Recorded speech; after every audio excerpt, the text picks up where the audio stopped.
First of all, I want to thank the organizers of this event who put together a variety show with a human rights bent every time that I come to Toronto, which is an outstanding thing because you enjoy yourself and then you hear some very important messages. So I want to give them a round of applause.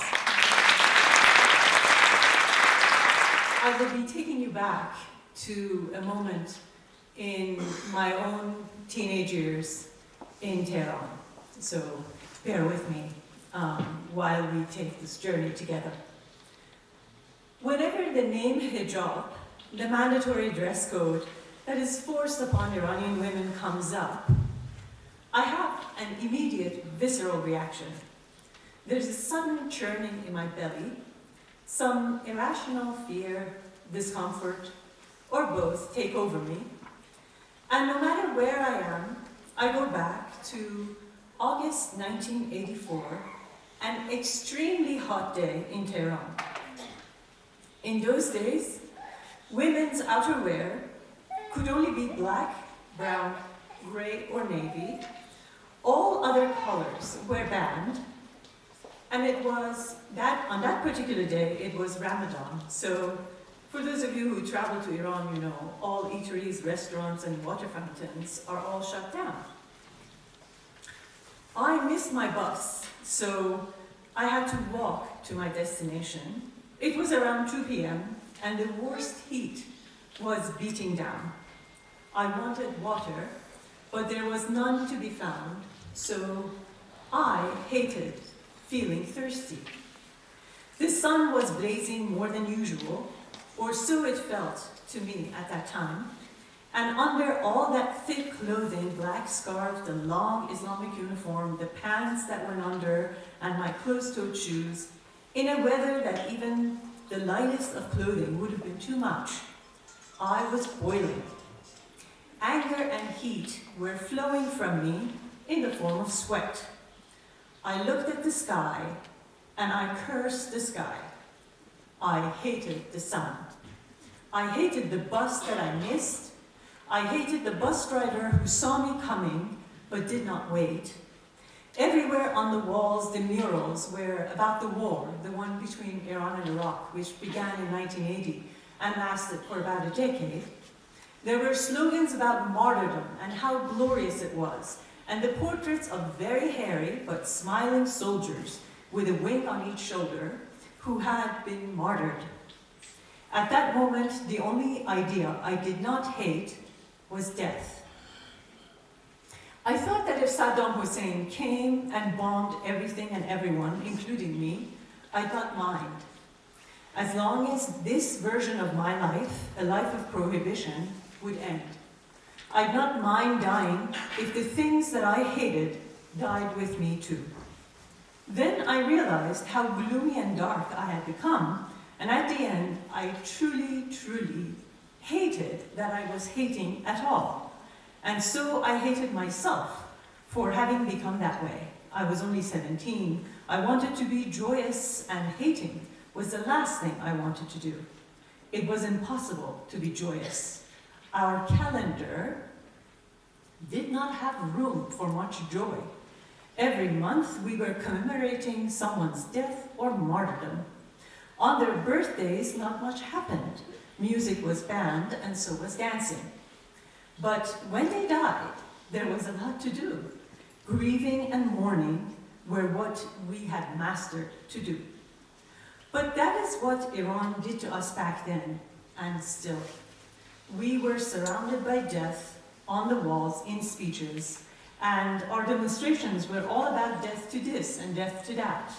And martyrdom was presented everywhere as the best thing one could do with one's life.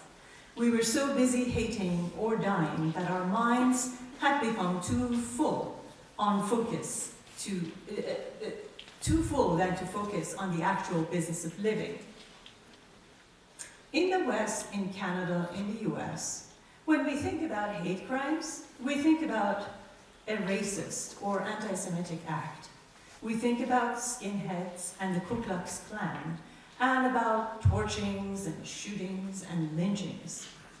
But what if acts of hate are not committed by an outlaw group, but an entire government which has written the hate into law?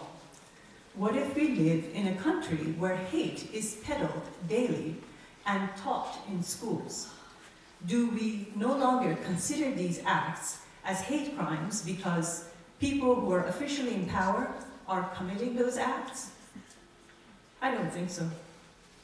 When I look back on that particular day in Tehran and my own reaction and all the anger I had inside, I can't help but think that I too was a victim of hate. In school, on the streets, and in all the public places, including even places where one goes to be with nature, the park or the mountain, there were signs of hate everywhere. Hate and death. We Iranians who were born and raised in post-revolutionary Iran, who were not binational, who did not have the luxury of having a second passport in our chest pockets, are also victims of hate, and some of us far more than the others. And what makes our case much more unbelievable and bizarre is that the hate that was perpetrated against us was done so by our government, by the very leaders who were supposed to protect us. When friends look at my photographs of the time that I had first arrived in the US and compare it with my image now, they say that I looked older then in those photographs than I do now. Hate makes you age. Hate is emotional acid. It eats away at those who keep it inside. You might be thinking, this is 30 plus years ago. Why revisit all these gloomy memories now? Well, as content as I am today, and far from that life that I left behind, I believe that if we forget where we came from, we can possibly know where we need to go. I, like so many sitting in this crowd who are activists and believe that the Iranian regime must go and be replaced by a democratic order, believe that we must remember.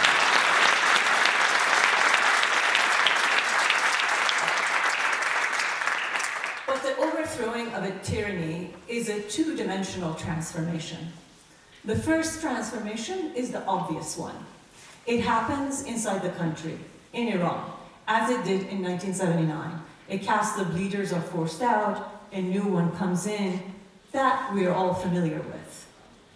But there's a more important overthrow, a second transformation that needs to happen, which we know far less about. This second, even more important than the first, and surely the only way that the success of a political overthrow can be guaranteed, needs to happen inside every single one of us. Like people who in the week leading to Nowruz meticulously go through their homes and do a thorough spring cleaning, sweep and dust every little corner to rid themselves of all the signs of dirt and darkness, we too have to do a thorough spring cleaning of our hearts and minds. We must look into ourselves and ask the most obvious question that we never want to ask. How did the hate affect me? How did all those years leave a trace on me?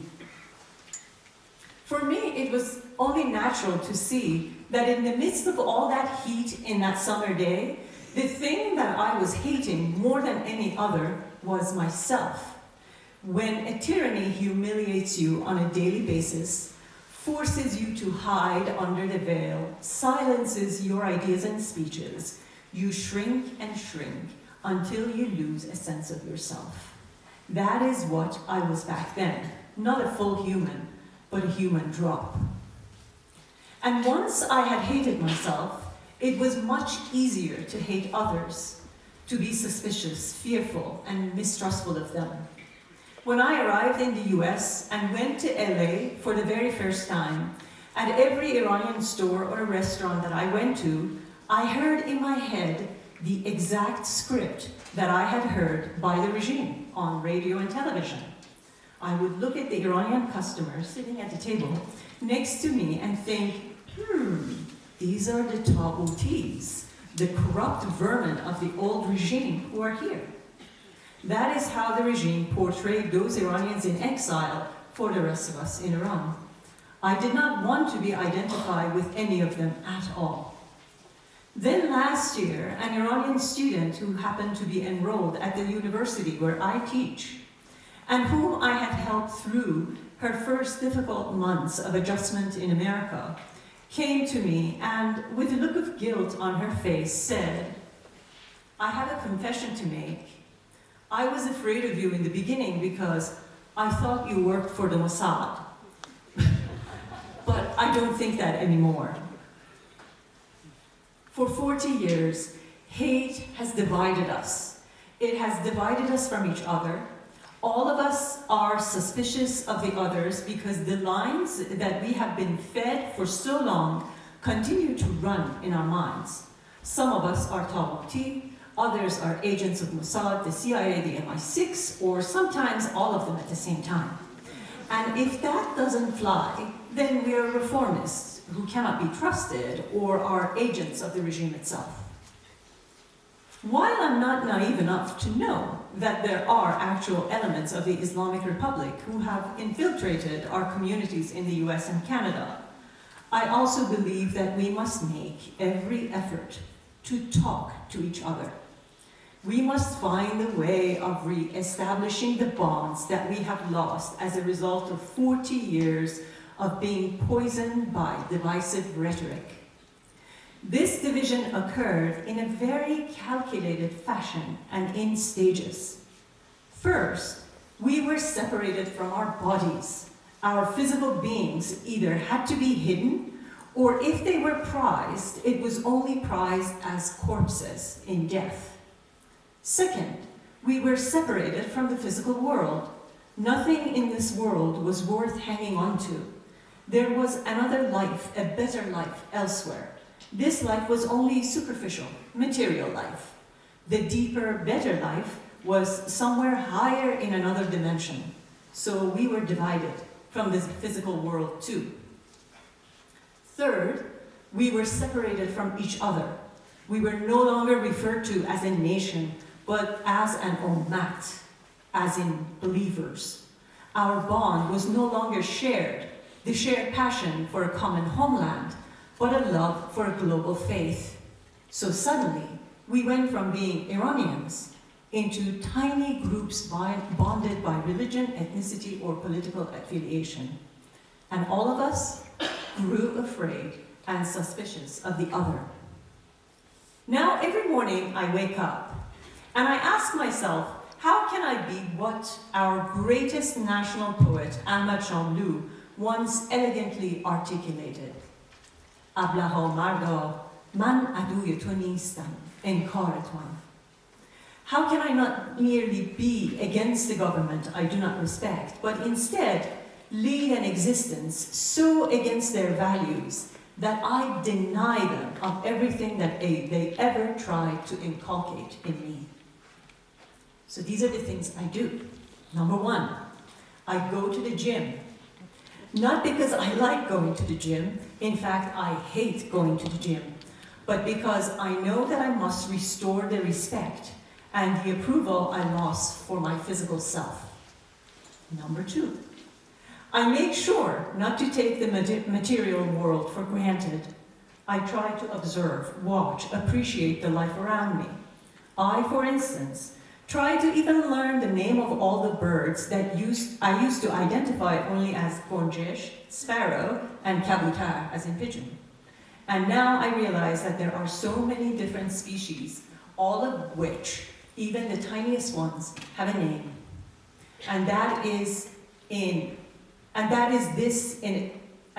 is an example of all the beautiful things in this world that I wish to experience. Number three, I remind myself that I must continue to move from the victim that I once was to a citizen. A citizen has what a victim does not have. A citizen has a strong sense of identity and self-worth. The victim romanticizes death and martyrdom and does not think much of herself. The citizen respects herself, and as such, respects others, and thinks about how much she can get to what she needs to do to get to life, liberty, and the pursuit of happiness. Number 4, I try to listen to my emotions, but not be ruled by them.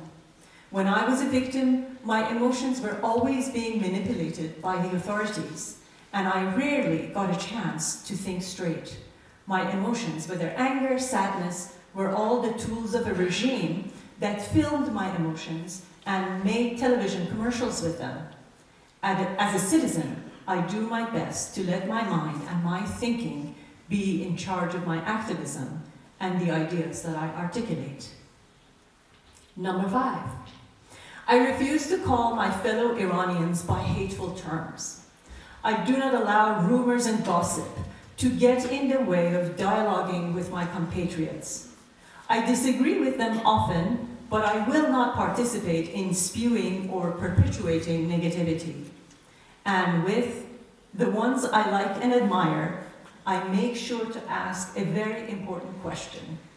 What can I do to help you? Number 6, I make sure not to lie. When I was a victim, I lied because then lying was an act of resistance. But as a citizen, I tell only the truth because it is the only way that I can have dignity and self-respect. Number 7, I refuse to be silent. As a victim, I was silent. As a citizen, I speak up. I especially speak up when others tell me not to say something about the atrocities that go on in Iran. They tell me that a good patriot should not embarrass her country. To all of them I say, I am doing my very best to cause embarrassment to the people who have shamed my country. And I feel patriotic when I do that. To be patriotic, to be a true citizen, is to speak up, which is what I've tried to do this evening. And thank you for listening.